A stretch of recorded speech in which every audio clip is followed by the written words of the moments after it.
Ketiga-tiga yang tadi, Islam, iman, dan ihsan, energinya akan maksimal kalau kita mengetahui tentang isyarat-isyarat tanda-tanda akhir zaman. Inilah ya isi agama. Baik, mari kita fokus kepada hadis tadi lagi. Apa kata Rasulullah ketika orang itu bertanya, sebutkan kepada saya tentang ciri-cirinya, tanda-tandanya. Jawaban Nabi Muhammad SAW adalah, antalidal amatu rabataha wa antaral hufatal urah yatatawalu ri'asyah yatatawaluna fil bunyan. Jika engkau nanti menemukan suatu masa, orang-orang yang hidup di masa itu sebelumnya, mereka kere-kere, miskin-miskin, bansai-bansai, tidak beralas kaki, saking miskinnya nggak kebeli sendal, bertelanjang dada, yatatawaluna fil bunyan. Tiba-tiba saja mereka menjadi kaya raya dan berkuasa, lalu mereka berlomba-lomba dan berbangga-bangga membangun gedung-gedung yang tinggi-tinggi. Tersirat di dalam ungkapan Nabi ini, mafhum yang dapat langsung dipahami secara badihi adalah, jika zaman itu sudah engkau temukan, maka jarak masa antara engkau dengan kiamat sangat-sangat dekat. Baik, ini hadis riwayat siapa tadi Bunda? Imam Muslim. Yang menceritakan hadis ini siapa ayahanda? Umar bin Khattab. Di dalam hadis Imam Ahmad, Abu Hurairah radhiyallahu anhu bertanya kepada Rasulullah, ya Rasulullah, siapakah yang engkau maksud?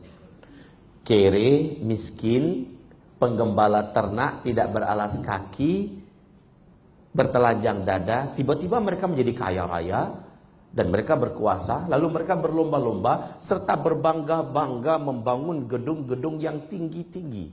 Yang kau maksud siapa ya Rasulullah? Jawaban Nabi, ibu tahu? Jawaban Nabi, wahai ayahanda, humul Arab. Mereka adalah bangsa Arab. Jika zaman itu sudah engkau temukan, maka jarak masa antara engkau semua dengan terjadinya kiamat sudah sangat-sangat dekat. Sekarang mari kita lihat fakta. Dulu sebelum Arab menemukan minyak bumi, namanya masih Jazirah Arab dulu. Jazirah Arab. Miskin enggak? Negerinya gersang tandus, luas. Tidak ada sedikit pun menggambarkan ada harapan dan masa depan. Apa yang bisa diharapkan dari negeri yang gersang, panas, tandus, gurun Sahara yang luas? Tapi saat minyak bumi ditemukan di sana, subhanallah, mereka langsung berubah menjadi negeri petrodolar. Betul? Dan masing-masing mereka mendirikan negara sendiri-sendiri. Arab Saudi. Ada berapa negara, Bu? Jazirah Arab pecah menjadi berapa negara? Jadi berapa negara? Hah? Yang tahu saya kasih hadiah. Jadi berapa negara? 7 negara. Arab Saudi, Kuwait, Qatar, Bahrain, Uni Emirat Arab, Oman, dan Yaman. 7 negara ini, Bu, Masya Allah, penghasil minyak, pemasok minyak terbesar di dunia. Dan ibu lihat, bapak lihat, apa yang dibuat oleh masing-masing negara ini di kota-kota besar mereka. Nggak usah jauh-jauh dulu dah. Kita lihat yang paling dekat di hati kita, Makkah Al-Mukarramah. Ibu, bapak saksikan, apa yang dibuat oleh kerajaan Arab Saudi di sekitar Ka'bah. Masya Allah. Adanya jam terbesar di dunia di atas gedung yang tingginya lebih daripada 600 meter. Masya Allah. Apa yang mereka rencanakan berikutnya? Menghabiskan sebanyak-banyaknya bukit-bukit yang ada di sekitar Ka'bah dan dibangun gedung-gedung tinggi pencakar langit yang lebih tinggi daripada bukit-bukit yang ada. Subhanallah ya. Coba lihat Madinah Al-Munawwarah, Masjid Nabawi kayak tenggelam, Bu, dikelilingi oleh hotel-hotel Bintang 5, mewah-mewah, megah-megah, besar-besar. Silakan datang ke Riyadh, Bu. Ada yang pernah datang ke Riyadh belum? Waktu Pangeran Salman, masih pangeran statusnya ketika itu, dinobatkan jadi gubernur di sana, langsung disulapnya. Menjadi kota metropolitan ala Eropa, Riyadh itu dijadikannya. Dengan gedung-gedung tinggi pencakar langit. Mewah. Silakan lihat ke Jeddah. Jeddah, negeri bebatuan gersang di tepian pantai, sekarang sudah disulap menjadi kota persimpangan Timur Tengah, pusat perdagangan. Dengan bentuk dan ala pembangunannya yang sangat memukau dan menakjubkan, gedung-gedung tingginya sudah menjulang ke langit. Silakan lihat ke negara tetangga lah. Bu, ke Kuwait. Siapa tahu Bapak Ibu ada anaknya, keluarganya di Kuwait, atau buka aja di YouTube, bisa kita lihat zaman sekarang gampang kok.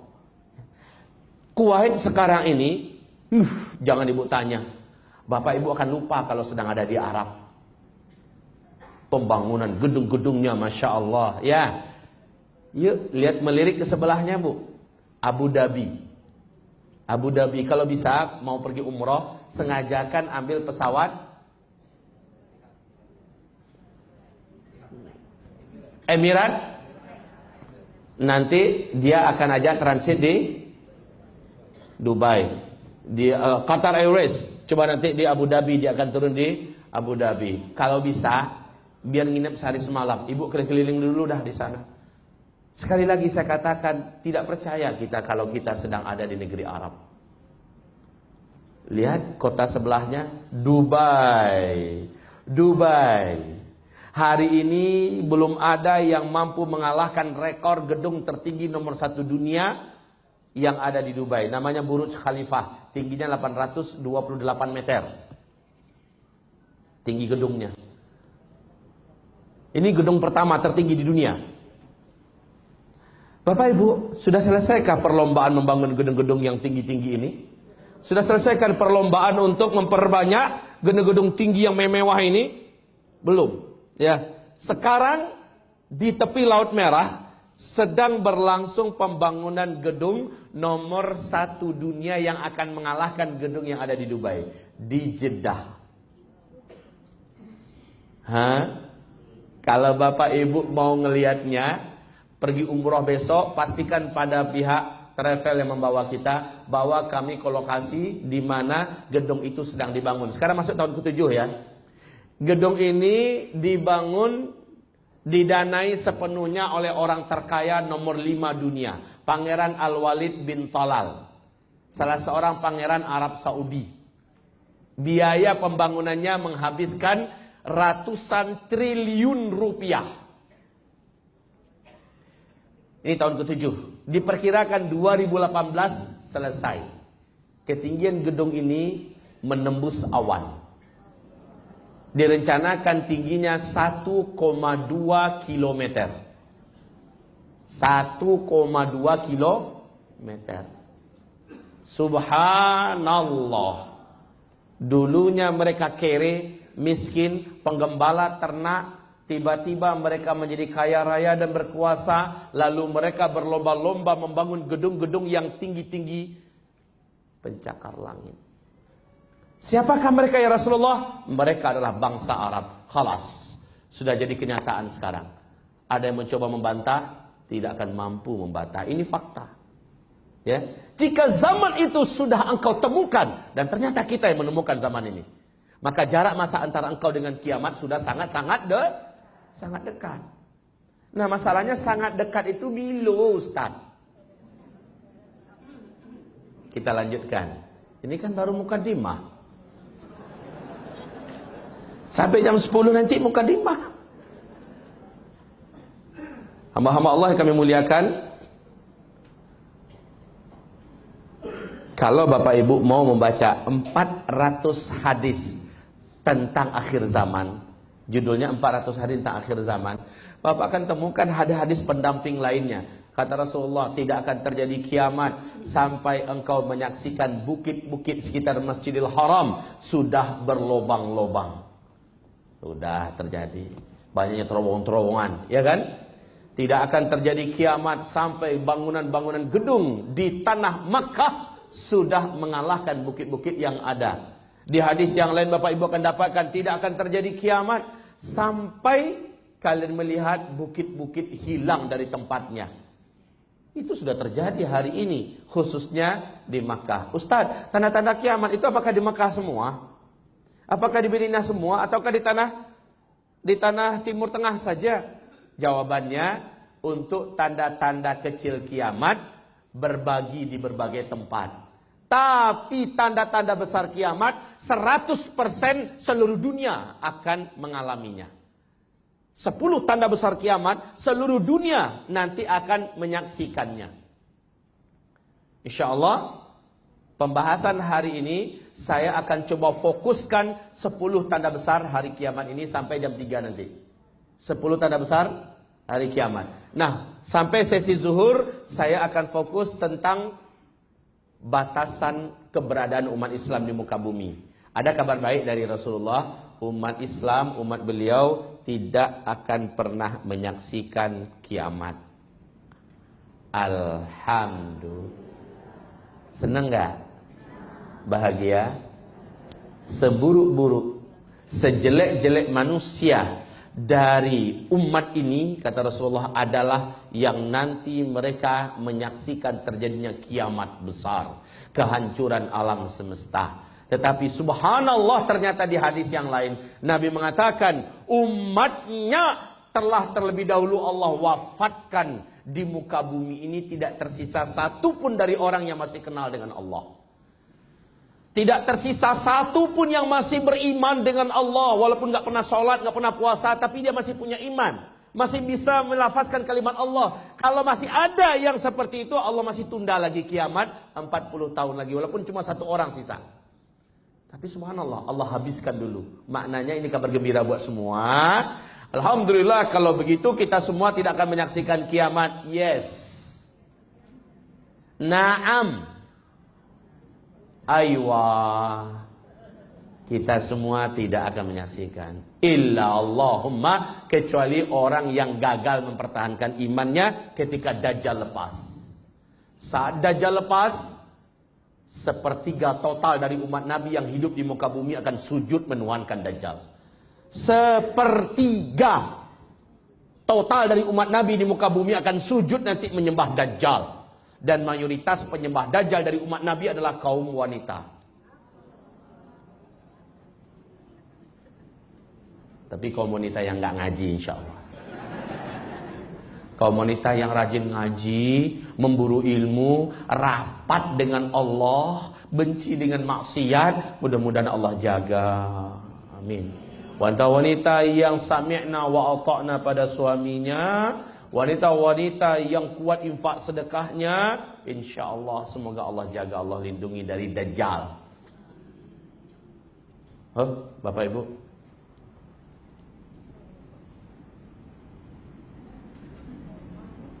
kita terus. Kayaknya Ibu tadi ketakutan dengar banyak wanita yang akan menyembah Dajjal. Iya Bu ya. Anta dapat tadi ndak ada awak basuh tu ya.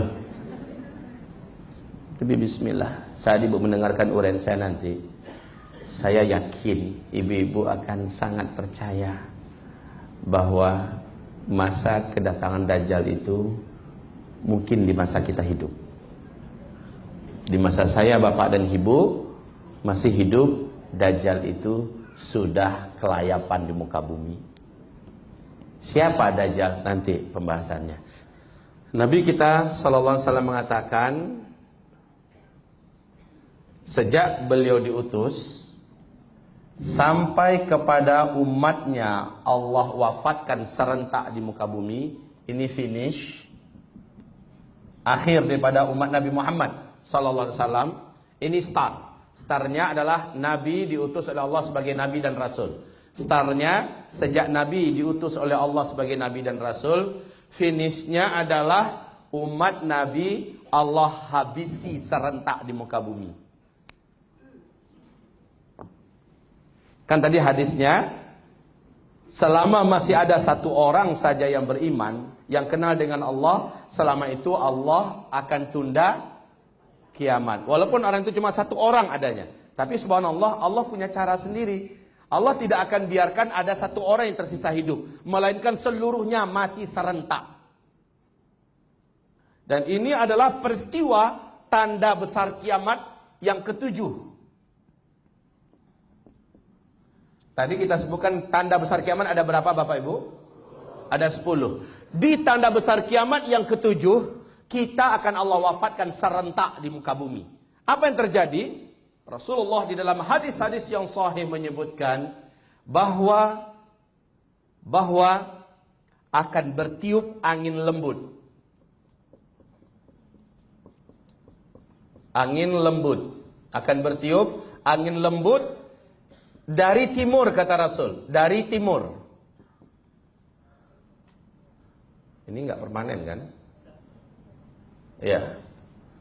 Dari timur. Di hadis yang lain dari Yaman. Nah, ciri khas angin lembut ini, dia sejuk. Angin lembut ini sejuk, kemudian berbau misik, berbau kasturi. Angin ini lembut, sejuk, kemudian berbau wangi kasturi. Angin ini akan segera membungkusi bumi. Tidak ada satu pulau pun, tidak ada satu gunung pun, tidak ada satu lembah pun, atau bahkan gua yang di dalamnya ada orang yang beriman, melainkan angin itu akan sampai ke sana.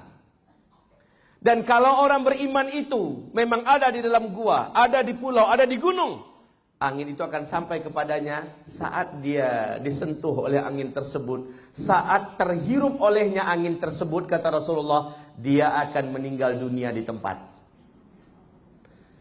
Maka satu permukaan bumi ini, siapapun orang yang kenal dengan Allah, siapapun orang yang beriman dengan Allah, serentak Allah wafatkan mereka. Mungkin Bapak Ibu bertanya, siapa yang nguburin kami nanti Ustaz? Nggak usah dipikir lagi dah. Toh Bapak Ibu juga nggak akan mikir nanti, ya kan? Nggak mungkin dalam barzah ngelihat mayatnya, siapa nguburin itu? Nggak usah dipikirin lagi. Bapak Ibu udah nyaman, aman di taman surga sambil menunggu sangkakala ditiup. Ya. Jadi ada 10 tanda besar kiamat. Kita akan menyaksikan 7 saja. Tanda yang ke-8, yang ke-9, ke-10 hanya disaksikan oleh orang-orang kafir yang masih tersisa hidup. Kata Rasulullah sallallahu alaihi wasallam, 2 atau 3 generasi setelah itu, subhanallah, subhanallah, 2 atau 3 generasi, 1 atau 2 generasi setelah itu, 1 atau 2 generasi setelah itu barulah terjadi tanda besar kiamat. Barulah terjadi kiamat besar, kehancuran alam semesta. 1 atau 2 generasi setelah seluruh umat Islam Allah wafatkan serentak. Yang pasti di sini kita tidak akan ada lagi yang tersisa hidup, kecuali saat tanda besar kiamat yang kedua muncul, yaitu Dajjal. Ternyata kita termasuk yang gagal mempertahankan iman. Peluang orang ini tembus dari tanda besar yang ketujuh ini ada, dia hidup sini ada. Na'udzubillah. Karena jarak dari tanda besar kiamat pertama, kedua, ketiga, keempat, dan seterusnya enggak lama. Mari saya bacakan hadisnya tentang 10 tanda besar kiamat. Harazatun manzumatun fi silk. 10 tanda besar kiamat itu seperti 10 butir-butiran marjan. Hadis ini diriwayatkan oleh Imam At-Tirmidzi, dinyatakan sahih menurut syarat Bukhari dan Muslim. Harazatun manzumatun fi silk. Seperti 10 butir-butir marjan. Yang di tengah-tengah marjan itu ada ruangan kosong. Dapat dimasukkan benang atau tali. Lalu antar satu butir marjan dengan butir marjan yang lain terhubung oleh tali tersebut. Di bagian bawahnya dikasih simpul. Akibatnya bagaimana? Tertahan nggak? Tertahan. Mirip dengan butiran-butiran tasbih. Ya. Iyyuqta'u silk, kata Rasulullah. Ketika simpulnya itu dipotong atau diputus, Bunda, apa yang terjadi? Meluncur nggak butiran yang pertama? Ayahanda, butiran kedua bagaimana lanjutannya? Menyusul. Yang ketiga? Menyusul. Jaraknya berjauhan pakai lama atau cepat? Cepat. Satu keluar, butiran kedua langsung menyusul. Pap, pap, pap, pap, pap, pap, pap, pap, pap, pap, kan begitu kan? Subhanallah, di hadis yang lain Nabi mengatakan 10 tanda besar kiamat itu persis sama dengan 10 bukaan wanita yang akan melahirkan. Allahu Akbar. Nabi itu bukan bidan, bukan SPOG, ahli kedokteran masalah kehamilan, tidak. Tapi Nabi mengatakan 10 tanda besar kiamat itu mirip dan persis dengan 10 bukaan wanita yang hamil besar akan melahirkan. Kalau bukan pertama sudah terjadi, nyusul nggak bukan kedua? Bagaimana bukan ketiga? Lah, jarak bukan pertama ke kedua, kedua ke ketiga, ketiga ke keempat, makin dekat-dekat nggak? Ya, seperti itu, persis. Supaya memudahkan gambarannya, ya, memudahkan gambaran dalam pikiran Bapak Ibu, jaraknya berapa lama ya? Jarak yang pertama ke kedua, jangan Bapak pikir 1000 tahun jaraknya. Baru terjadi yang kedua. Enggak pakai 1000 tahun. Enggak pakai 100 tahun. Bahkan tidak pakai 10 tahun. Jarak yang pertama dengan kedua paling lama itu 3 tahun saja. Lalu terjadilah tanda besar kiamat yang kedua. Dari yang kedua ke ketiga dalam 1 tahun 2 bulan 2 minggu terjadilah tanda besar kiamat yang ketiga. Dari yang ketiga kepada yang keempat hanya hitungan bulan. Begitu cepatnya jarak masing-masing mereka. Nah Bapak Ibu, makanya saya katakan kalau dia gagal mempertahankan iman saat Dajjal lepas, saat Dajjal keluar, ada peluang dia akan menyaksikan tanda besar kiamat yang ke-8, ke-9 dan ke-10. Na'udzubillah. Semoga Allah melindungi Bapak Ibu semua. Amin ya Rabb. Semoga anak-anak kita juga Bapak Ibu kasih tahu. Yang paling penting Bapak kasih tahu itu tentang Dajjal. Tentang Dajjal, insya Allah saya akan serukan tentang Dajjal ini. Saya akan hati-hati menyampaikan tentang Dajjal. Mohon Bapak Ibu juga hati-hati mendengarkan tentang Dajjal, insya Allah Ta'ala. Maaf, saya tadi peringatkan panitia, tolong ingatkan saya dengan coretan kertas. Tinggal berapa menit lagi? Waktu dah habis, saya tidak tahu. Mohon nanti diingatkan saya, Ustaz, 10 menit lagi umpamanya. Padahal idealnya kita buka waktu dialog tanya jawab dulu. Tapi nggak apa-apa, kita stop dulu sampai di sini. Insya Allah setelah break 10.30 katanya ya, kita lanjut kembali. Baik, Ma'asyiral muslimin, di luar sana itu ada 2 kitab yang paling saya rekomendasikan di seluruh manapun saya hadir. Ensiklopedia Akhir Zaman, kitab yang ini. Jangan lihat tebalnya kitab, baca bacanya itu Ustaz. Satabatu bana baca bacanya. Jangan baca kesal-kesadonya. Membaca itu sehelai demi sehelai, selembar demi selembar. Ya. Ini zikir akhir zaman. 2 kitab ini, semua pembahasan kita akhir zaman itu ada di sini. Dalil-dalilnya. Ungkapan-ungkapan para ulama, persiapan-persiapan dan amalan kita, ya. Jadi kalau mendengarkan, saya belum sempat catat dalilnya, lihat ada di sini. Ayat berapa tuh? Hadisnya hadis apa? Ada di sini, ya. Kemudian yang paling penting di sini adalah Bapak Ibu mendiskusikannya di keluarga nanti, ya. Insyaallah dapatkan di luar supaya masuk nanti sudah punya kitab. Bisa jadi saya akan katakan buka halaman sekian. Maka Bapak Ibu segera buka halaman tersebut. Dengan begitu memudahkan Bapak Ibu langsung melihat. Tidak usah pakai catat. Yang catat itu yang nggak tertulis. Baik, demikian saja dulu. Mari kita break sesaat. Dari saya, subhanakallahumma bihamdika asyhadu an la ilaha illa anta astaghfiruka wa atubu ilaik. Assalamualaikum warahmatullahi wabarakatuh. Alhamdulillah. Gimana Ibu, sudah sarapan semua? Alhamdulillah. Hamba-hamba Allah sekalian, alhamdulillah guru kita sudah kembali bersama kita dari acara hebatnya tadi. Tadi kita sudah menyampaikan materi sebatas pengantar tentang tanda-tanda ringan, tanda-tanda kecil daripada hari kiamat. Adapun yang akan kita paparkan sekarang adalah berkaitan tentang hadis Imam Ahmad. Hadis Imam Ahmad berikut ini tentang 5 fase umat Islam mulai dari start sampai finish. 5 fase untuk umat Islam mulai dari start sampai finish. Hadis Imam Ahmad ini menurut Syekh Ahmad Syakir adalah hadis sahih. Menurut Syekh Albani, Muhammad Nasiruddin Al-Albani, ini hadisnya hasan. Taib, hamba-hamba Allah yang kami muliakan, bunyi hadisnya seperti ini. Ada beberapa perbedaan riwayat tipis dan redaksi yang tipis, dan itu tidak ada masalah sedikit pun. Bunyi hadisnya adalah takunun nubuwwa fikum masyaallah an takun. Thumma yarfa'uha Allah idza syaa'a ay yarfa'aha. Yang pertama. Yang kedua, thumma takunu khilafah ala minhajin nubuwah. Fatakunu masyaallah an takun. Thumma yarfa'uha idza syaa'a ay yarfa'aha. Ini yang kedua.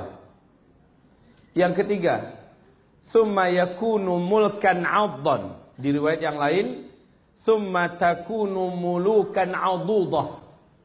Fatakunu masyaallah an takun. Thumma yarfa'uha idza syaa'a ay yarfa'aha. Itu yang ketiga. Yang keempat, thumma takunu mulkan jabariyan. Di hadis yang lain, mulukan jabariyatan. Fatakunu masyaallah an takun. Thumma yarfa'uha idza syaa'a ay yarfa'aha. Yang kelima, fase kelima, penutup. Thumma takunu khilafatan ala minhajin nubuwah. Thumma sakat. Lalu Nabi diam. Thumma sakat, kata para sahabat. Lalu Nabi diam. Setelah Nabi menyebutkan 5 fase ini, ditutup dengan hadis thumma sakat dalam hadis ini. Lalu Nabi diam. Di hadis At-Tirmidzi ada tambahan ta'ummul arda. Khilafah yang terakhir ini menyelimuti seluruh dunia. Baik. 5 fase sejarah. 5 fase sejarah.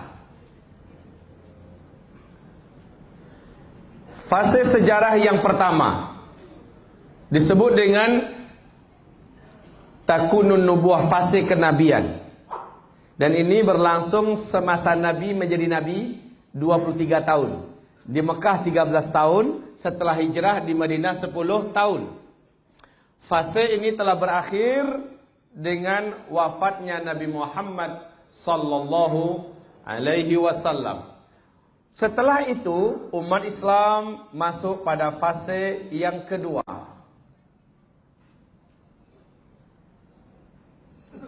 Fase yang kedua ini disebut oleh Rasulullah dengan istilah khilafah ala minhajin nubuwah. Kekhalifahan dengan konsep kenabian. Jadi macam mana Nabi memimpin semasa beliau hidup, seperti itulah para sahabat melanjutkan pola kepemimpinan. Rasulullah dalam hadis yang lain mengatakan thalathina, ya, thalathina aman. Thalathina 30 tahun. 30 tahun. Kalau kita lihat fase khilafah ala minhajin nubuwah ini, menurut ibu siapa saja khalifahnya?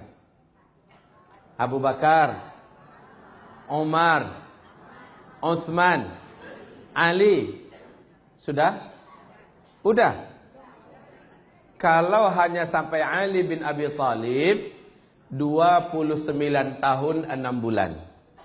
Sementara Nabi mengatakan 30 tahun. Kemana 6 bulan lagi? Hasan bin Ali. Hasan bin Ali, subhanallah, ketika Nabi masih hidup sambil memegang cucunya Hasan. Cucuku ini di tangannya nanti akan bergabung kembali kalimat kaum muslimin. Dan Masya Allah, Hasan bin Ali diangkat oleh kaum muslimin menjadi khalifah setelah ayahandanya meninggal. Ali bin Abi Thalib dibunuh, Hasan dibaiat menjadi khalifah. Hanya 6 bulan. Di bulan ke-6, Hasan bin Ali menyerahkan tampuk kekhalifahan kepada Muawiyah bin Abi Sufyan yang saat itu berdomisili pusat pemerintahnya di Damaskus, Syria.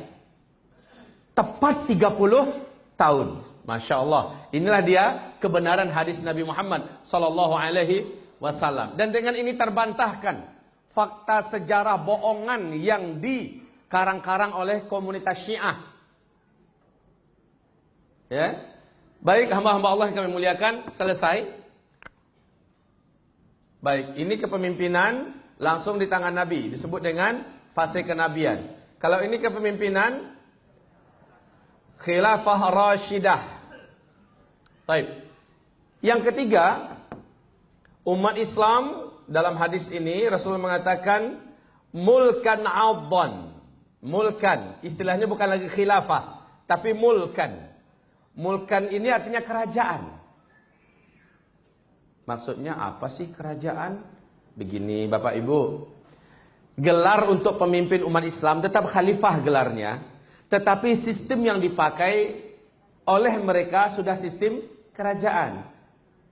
Di mana kalau sang khalifah meninggal dunia, langsung digantikan oleh ahli warisnya. Ini udah gaya kerajaan. Ini yang paling lama. Berapa lama? Kalau ini 23 tahun. Kalau ini 30 tahun. Kalau ini fase ketiga ini adalah 1227 tahun. Diisi di dalamnya oleh 3 dinasti. Dinasti Bani Umayyah, dinasti Bani Abbasiyah, dan terakhir dinasti Bani Utsmaniyah. Fase yang ketiga ini disebut dengan apa tadi? Mulkan 'adhan, fase kerajaan-kerajaan. Ya, fase kerajaan yang menggigit. Baik.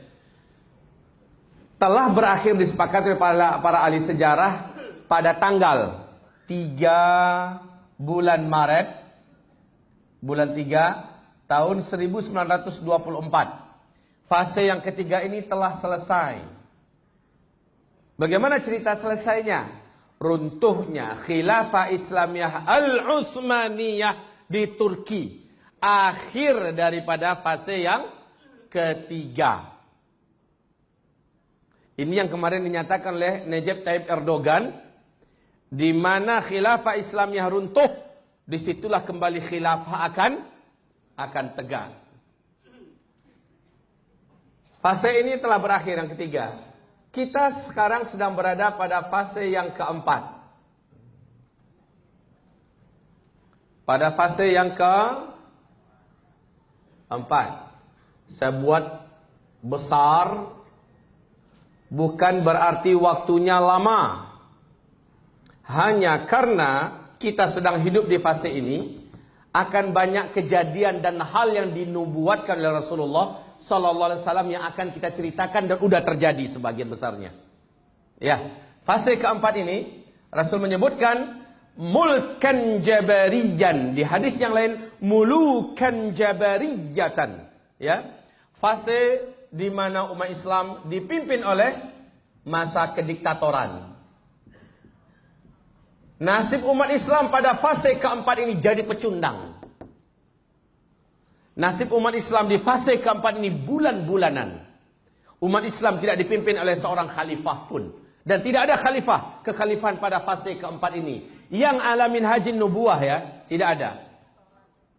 Maka upaya di bulan September 2014 ISIS mengumumkan kekhalifahannya.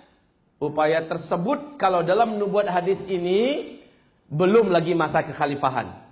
Kalaupun ada, itu adalah kekhalifahan yang diklaim sebagai khilafah. Sementara belum lagi khilafah ala minhajin nubuwah. Sebab apa? Khilafah ala minhajin nubuwah nanti di fase kelima. Di fase kelima, nah ini fase penutup, barulah umat Islam kembali dipimpin oleh khilafah rasyidah ala minhajin nubuwah. Mirip bahasanya dengan yang fase kedua. Fase kelima mirip dengan fase kedua.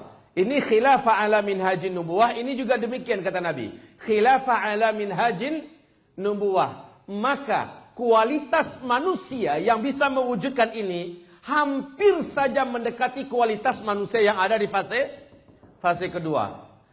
Untuk menciptakan dan menghadirkan kualitas sehebat itu, Allah jadikan agenda-agenda berat menyaring mereka di sini. Di fase keempat ini agenda-agenda hebat di muka bumi ini Allah munculkan dalam rangka menyaring manusia-manusia yang siap mewujudkan fase kelima ini. Allahu Akbar. Dan sepertinya arah menggiring ke situ makin kelihatan sekarang. Betul tidak? Subhanallah. Ma'asyiral muslimin wal muslimah. Kita di fase keempat sekarang. Menuju ke fase kelima, tadi saya katakan fase keempat ini umat Islam tidak dipimpin oleh seorang pun pemimpin khalifah. Makanya kita habis-habisan di sini. Berasa nggak umat Islam dipermainkan sekarang? Di mana-mana loh, bukan hanya di Indonesia. Di seluruh tempat di muka bumi ini, umat Islam benar-benar dibelasah. Digisah-gisah bahasa Indonesia fasihnya. Ya? Dibuat bonyok umat Islam luar biasa.